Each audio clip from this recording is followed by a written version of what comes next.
নমস্কার বন্ধুরা, সবাই কেমন আছো? আশা করছি সবাই ভীষণ ভালো আছো। আমিও খুব ভালো আছি। নতুন আরও একটা সকালে তোমাদের সবাইকে আরও একবার ওয়েলকাম জানিয়ে আজকে একটা দারুণ ব্লগ শুরু করছি। আগেই তোমাদের জানিয়ে দিই, আমি কিন্তু এসেছি গতকাল আমার শ্বশুরবাড়িতে ঘুরতে। হ্যাঁ, সেখানে থাকা হয় না ঠিকই, তবে সেখানকার পরিবেশটা কিন্তু সত্যিই ভীষণ সুন্দর। তোমরা পুরো ব্লগটা দেখলেই বুঝতে পারবে যে আশেপাশটা কতটা সুন্দর। আর ঘড়িতে সময় কিন্তু এখন ঠিক 5:30। প্রথমে শ্বশুর ঘুম থেকে উঠলো, তার পেছন পেছন কিন্তু আমিও ঘুম থেকে উঠে গেছি। তো বাসি উঠোনটা ভালো করে ঝাড় দিয়ে ঘরের দিকে চলে আসলাম। আমার শ্বশুরবাড়িতে এটাই হয়, আগে উঠোনের দিকটা ঝাড় দিয়ে নিয়ে তারপর কিন্তু ঘরের নোংরাটা বার করা হয়। তো যাই হোক, শ্বশুর এদিকে রেডি হয়ে গেছে স্নান করে, আর এদিকে আমি ঘরটা ঝাড় দিয়ে পাশে যে গলিটুকু রয়েছে সেটুকু কিন্তু বেশ ভালো করে সুন্দর করে ঝাড় দিয়ে নিচ্ছি। আমাদের বাড়ির বউদের কিন্তু বাসি কাজ বলতে ফার্স্টেই আগেই ঘর বারান্দা ঝাড় দেওয়াটাই থাকে, তাই না বলো? তবে আমার ব্লগ যারা কন্টিনিউ দেখো তারা হয়তো এর আগে আমার শ্বশুরবাড়ির ব্লগ দেখেছো। তবে আজকের ব্লগটা কিন্তু একটু অন্যরকমভাবে তোমাদের সামনে নিয়ে এসেছি। চারিপাশটা সুন্দর করে মাঝে মাঝে তোমাদেরকে ঘুরিয়ে ঘুরিয়ে দেখাবো। আর এইদিকে দেখো, তোমাদের সাথে কিন্তু গল্প করতে করতে একদম বাসি বাসনগুলো আমি মেজে নিচ্ছি। কাল রাত্রের খুব একটা বাসন বের হয়নি, কেন কি সন্ধেবেলা সবাই একটু টুকিটাকি খাবার দাবার খাওয়ার পর রাত্রের ভাত খুব একটা খায়নি। তো এইদিকে কয়েকটাই থালা বেরিয়েছে, 2-4টে মতন, আর একটা হাঁড়ি। বেশ অনেক কটা মাস পর না শ্বশুরবাড়িতে আসলাম। হ্যাঁ, অনেক কটা দিন, যেন কয়েকদিন আসাই হয়নি। আমার বাড়ির ব্লগে যেমন তোমরা দেখতে পাও আমি সব কাজ কিন্তু নিজের একার হাতে সেরে ফেলি, আজ এখানেও ঠিক সেরকমটাই তোমরা দেখতে পাবে।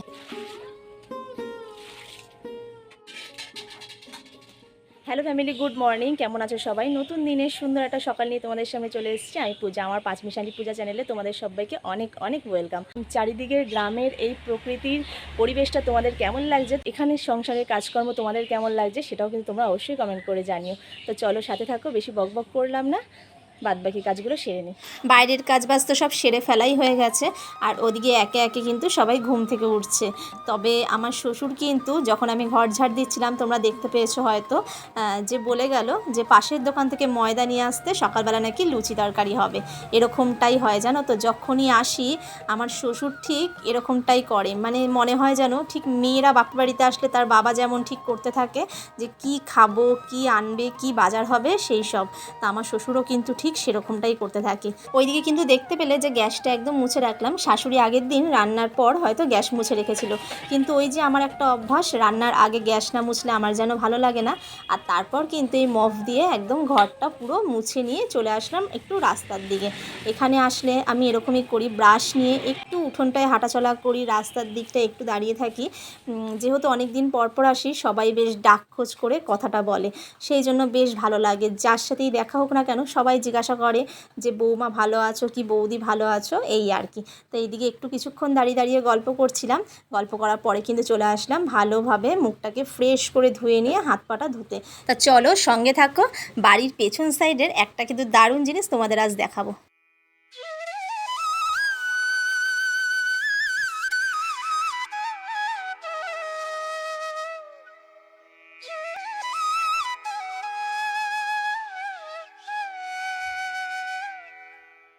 দেখো বাড়ির পেছন দিকে কত থানকুনি গাছের চারা বেরিয়েছে। চারা বলতে বেশ বড় বড়, কিন্তু একদম তুলসী গাছের গোড়া দিয়ে। যখনই এখানে আসি তখনই কিন্তু মুখ ধুয়ে আগে আমি খুঁজতে থাকি কোথায় থানকুনি গাছ হয়েছে। এই দেখো একদম অনেকটা থানকুনি পাতা নিয়ে নিয়েছি।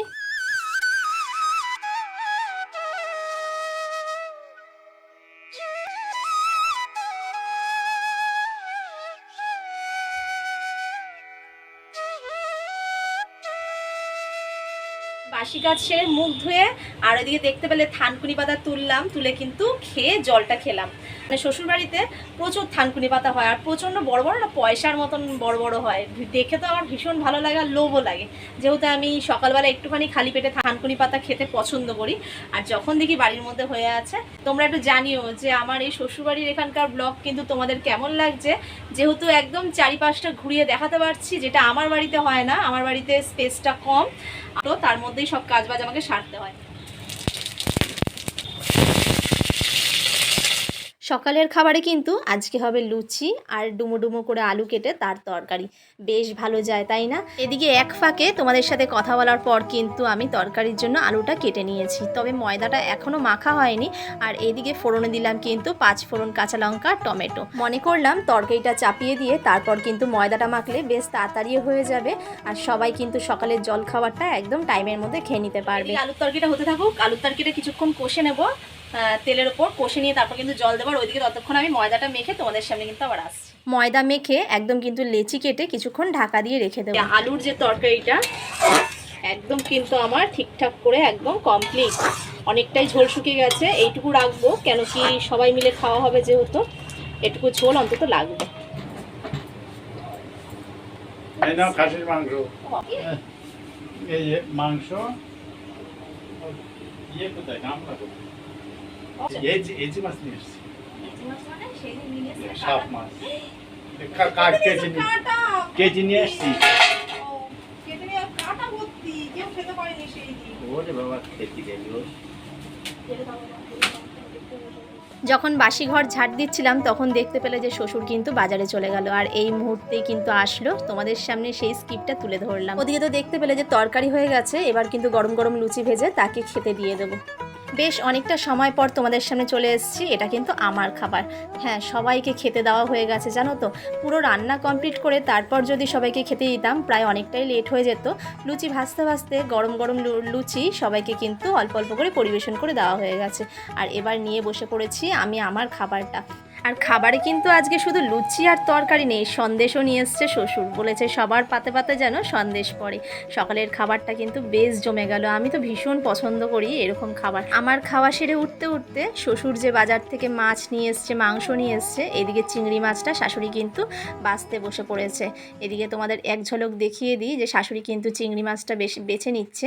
আর এইদিকে আমার কাজ কিন্তু এখন যে মাংসের মধ্যে যদি কোনো পশম বা লোম থেকে থাকে সেটা কিন্তু বেছে নেওয়া। আচ্ছা, এই কাজটা সবসময় আমার ভাগেই আসে কেন আমি বুঝতে পারি না জানো তো।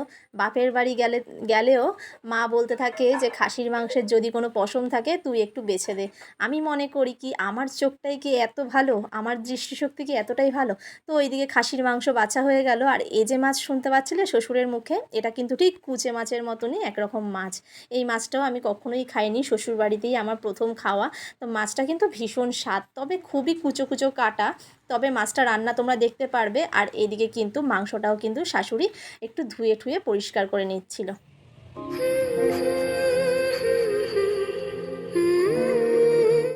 দেখো সব কাজ সেরে কিন্তু একদম আঁশ জিনিস ধুয়ে নিয়ে কিন্তু স্নান সেরে চলে আসলাম বাড়ির পেছন সাইডে জামা কাপড়গুলো মেলতে। আমি না ঠিক এরকমটাই চাই আমার ব্লগে তোমাদেরকে দেখানোর জন্য। জানি গো তোমরা সবাই এরকম পরিবেশ দেখতে ভীষণ ভালোবাসো, গ্রামের পরিবেশ দেখতে কার না ভালো লাগে তাই না? আর এইদিকে দেখো জামা কাপড় মেলতে মেলতে পাশের বাড়ির একটা বোন আমাকে দেখে বৌদি কেমন আছো, কবে এসছো, এই আর কি জিজ্ঞাসা করছে। আচ্ছা, ক্যামেরা জিনিসটা কি খুবই খারাপ? বুঝতে পারি না, কেউই যেন আসতে চায় না ক্যামেরার সামনে। তো যাই হোক, জামা কাপড় মেলে কিন্তু ঘরের দিকে চলে আসলাম। আর এসে দেখলাম কিন্তু শাশুড়ি একদম মশলাটা কমপ্লিট করে রাখছে।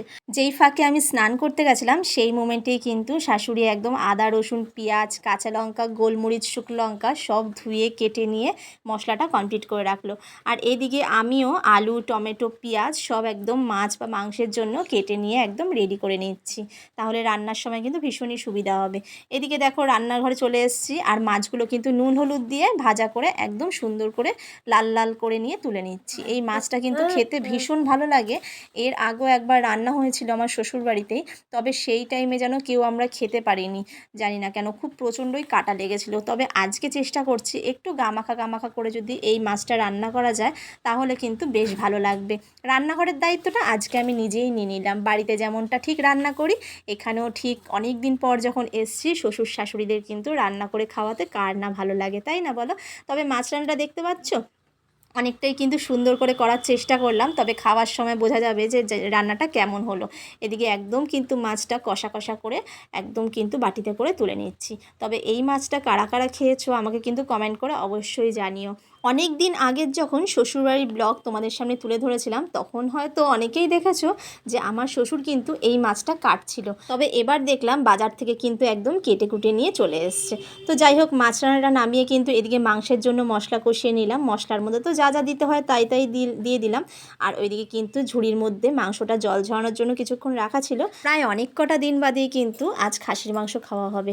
শ্বশুর হয়তো মনের কথা ঠিক বুঝতে পেরেছে, সেই জন্যই একদম কিন্তু সকাল সকাল শ্বশুর অনেকটা খাসির মাংস নিয়ে হাজির হলো। তো আজকের মাংস রান্নাটা কিন্তু আমি এখানেই ক্লোজ করলাম, কেন কি আমার না ফোনে একদম চার্জ ছিল না। তো রান্না সেরে সবাই মিলে খাওয়া দাওয়া করে কিন্তু একদম এঁঠো থালা বাসন ধুতে চলে এসেছি। খুব ইচ্ছে করে যে সবাই মিলে এক জায়গায় একসাথে বসবাস করি, এক হাঁড়িতে খাওয়া দাওয়া করি, কিন্তু কিছু পরিস্থিতির জন্য না সেটা আর আমাদের হয়ে ওঠে না। সবটাই তোমরা আস্তে আস্তে জানতে পারবে। তো চলো, এদিকে দেখো বাড়ির পেছনে সকালবেলা যেসব জামা কাপড়গুলো মেলা হয়েছিল সেগুলো তুলতে কিন্তু চলে আসলাম। আর আমার ব্লগটা আজকে আমি এখানেই শেষ করলাম। ভালো থাকবে, টাটা, বাই।